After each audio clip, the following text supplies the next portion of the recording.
भाई देखिए, कुछ लोगों का सपना रहता है वो अपने देश की सेवा करें। तो इसमें से क्या होता है कि उन लोगों का कुछ लोगों का जो सपना है वो साकार हो जाता है, लेकिन कुछ लोगों का सपना सपना ही रह जाता है। तो उन्हीं में से एक आता है आपका एसएससी जीडी, यानी कि staff selection commission ground duty, इसका पूरा नाम होता है। तो यहाँ पर हम आप सभी स्टूडेंट्स को इन्फॉर्मेशन देने वाले हैं कि आखिरकार एसएससी जीडी होता क्या है, इसके लिए एलिजिबिलिटी क्राइटेरिया क्या है और इसके लिए एज लिमिट क्या है, इसको करने के बाद सैलरी कितना मिलेगा, इसमें कौन कौन से पद आते हैं, यानी कि पूरा डिटेल से इस वीडियो के माध्यम से आप सभी स्टूडेंट्स के कानों तक इंफॉर्मेशन प्रोवाइड कराई जाएगी। तो वीडियो को बिना स्किप किए लास्ट तक ज़रूर देखिएगा। चलिए वीडियो को स्टार्ट कर लेते हैं। तो ये जो आपका एसएससी होता है वो प्रत्येक वर्ष ग्राउंड ड्यूटी के विभिन्न पदों पर परीक्षाओं का आयोजन कराता है। तो इसमें सबसे जो लोकप्रिय होता है वो यहाँ पर हम आपको बता दें कि लाखों लोग इसमें भाग लेते हैं। और देखिए, एसएससी जीडी के अंतर्गत रक्षा से जुड़े बल जो है वो आपके आते हैं। नंबर 1 पे है एनआईए, उसके बाद से बीएसएफ है, सीआईएसएफ है, सीआरपीएफ, उसके बाद से एआरएफ है और एसएसबी आते हैं। इन सुरक्षा बलों में कार्य करना आप अपने आप में सम्मान एवं गौरव की बात होती है। इन सुरक्षा बलों में कार्य करने के लिए कठिन परिश्रम, दृढ़ निश्चय, लगन एवं कठोर अनुशासन की आवश्यकता होती है। तो आइए हम लोग जान लेते हैं कि एसएससी जीडी आखिरकार होता क्या है और इसके लिए क्वालिफिकेशन क्या होनी चाहिए। तो भाई देखिए, एसएससी जीडी यानी कि staff selection commission ground duty जो होता है, आप किसी भी बोर्ड से, चाहे सीबीएसई हो, यूपी हो, आईसीएसई हो या फिर बिहार बोर्ड हो, किसी भी बोर्ड से आप 10th क्लास पास होने अनिवार्य हैं, तो आप एसएससी जीडी के लिए एलिजिबल होंगे। अब बात आती है कि सिलेक्शन प्रोसेस क्या होता है। तो भाई देखिए, एसएससी जीडी पद के लिए आवेदन करने वाले उम्मीदवार का चयन लिखित परीक्षा, यानी कि जो आपका लिखित परीक्षा होता है वो होगा, शारीरिक दक्षता होता है, उसके बाद शारीरिक मानक परीक्षा के माध्यम से आपका जो सिलेक्शन है वो किया जाता है एसएससी जीडी में। अब भाई बात ये आती है कि आखिरकार इसका एज लिमिट कितना होता है। तो बहुत से स्टूडेंट्स के मन में ये रहता है कि 21 के बाद होगा, 18 के बाद होगा, 16 के बाद होगा। तो हम आपको पूरा डिटेल से बता दें कि जो एसएससी जीडी होता है उसके लिए एज लिमिट के क्राइटेरिया आपका 18 to 23, यानी कि 18 वर्ष से 23 वर्ष के बीच में होनी अनिवार्य है। यानी कि अगर आपका एज 18 से ऊपर और 23 के पहले है तो आप इसके लिए एलिजिबल होंगे। अब रही बात कि इसका एग्ज़ाम पैटर्न क्या होता है, तो भाई देखिए, हम आपको बता दें एग्ज़ाम पैटर्न जो आपका है वो लिखित परीक्षा जो आपका होगा उसमें आपको जो भी बुद्धिमत्ता, रीजनिंग, जीके, जीएस है वो पूछे जाते हैं। टोटल क्वेश्चन नंबर की बात करें तो आपको 100 क्वेश्चन दिए जाएंगे, ठीक ना। 100 क्वेश्चन और 100 नंबर, यानी कि 100 क्वेश्चन टोटल रहता है और 100 नंबर का जो है वो आपका एग्ज़ाम होगा जो लिखित परीक्षा होता है। इसके टाइम की बात करें, ड्यूरेशन की, तो ये 90 मिनट, यानी कि टोटल जो एग्ज़ाम होता है वो आपका 90 मिनट का होगा।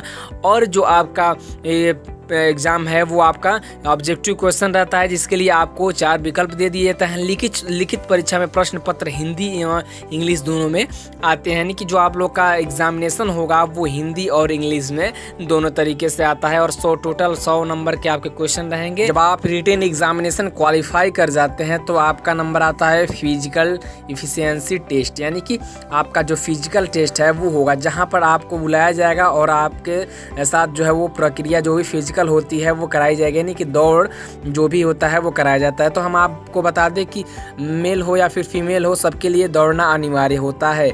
तो मेल की बात करें तो इसमें आपको 5 किलोमीटर में 24 मिनट में दूरी तय करनी रहती है, यानी कि टोटल जो दूरी है वो आपको 5 किलोमीटर दे दी जाएगी और 24 मिनट में तय करना रहता है।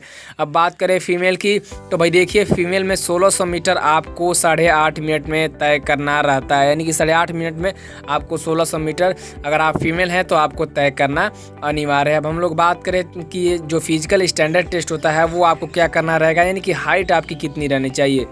तो भाई देखिए, हाइट में कुछ कैटेगरी ऐसे आते हैं जिन लोगों के लिए छूट दी जाती है। देखिए, हम आपको बता दें, जनरल, ओबीसी और एससी के लिए जो आपका हाइट रहता है वो 170 सेंटीमीटर, यानी कि 170 आपका हाइट रहना चाहिए। 170 सेंटीमीटर अगर आपका हाइट है तो बहुत ही आसानी से आपका जो सिलेक्शन है वो हो जाएगा, लेकिन आपको रिटन एग्जामिनेशन क्वालिफाई करने के बाद वो आपका सिलेक्शन होगा। फीमेल कैटेगरी की बात करें तो भाई देखिए फीमेल कैटेगरी के लिए 157 सेंटीमीटर अनिवार्य रहता है। अब देखिए यहाँ पर कुछ कैटेगरी आती है, जैसे कि एसटी के लिए बहुत ही ज़्यादा यहाँ पर छूट दिया गया है। 162.5 सेंटीमीटर अगर आपका रहता है, आप मेल कैंडिडेट हैं तो आप एसटी कैटेगरी में हैं आते हैं तो आपका हाइट में छूट दे दिया जाएगा। वहीं फीमेल की बात करें एसटी में तो फीमेल के लिए 150 ही आपका जो हाइट है वो मांगता है। तो इन सभी के लिए जो है वो आपको छूट दे दी जाती है। बात आती है चेस्ट के लिए तो भाई देखिए चेस्ट के लिए हम आपको बता दें सामान्य हो यानी कि जनरल हो, एससी हो, ओबीसी के लिए जो मेल रहते हैं उनके लिए 85 सेंटीमीटर रहना चाहिए। और उसके बाद से फुलाने के बाद बिना फुलाए आपका फुलाए जो है वो 80 सेंटीमीटर रहना चाहिए, यानी कि 5 सेंटीमीटर आपको फुलाना रहता है। वहीं हम लोग बात करें एसटी के लिए तो भाई देखिए एसटी के लिए फुलाकर 81 सेंटीमीटर और बिना फुलाए 76 आपका रहना अनिवार्य है। और हम लोग बात करें वजन की तो भाई देखिए पुरुष एवं महिला उम्मीदवार दोनों का वजन, ऊंचाई और उम्र के समानुपात होना चाहिए। तो इस तरीके से जो है आपका एसएससी जीडी में सिलेक्शन बहुत ही आसानी से हो जाता है। और रही बात हम लोग बीएसएफ की बात करें तो बीएसएफ में भी जो बॉर्डर सिक्योरिटी फोर्स होता है जा सकते हैं यहाँ पे, यानी कि बहुत सारे जो है वो आपके यहाँ पे पद आते हैं एसएससी जीडी के अंतर्गत। तो आपका जो सिलेक्शन है वो बहुत ही आसानी से हो जाएगा। अब बात आती है जो सैलरी है वो कितनी होती है, सबसे बड़ी इंपॉर्टेंट बात निकल कर आती है कि सैलरी कितनी होगी।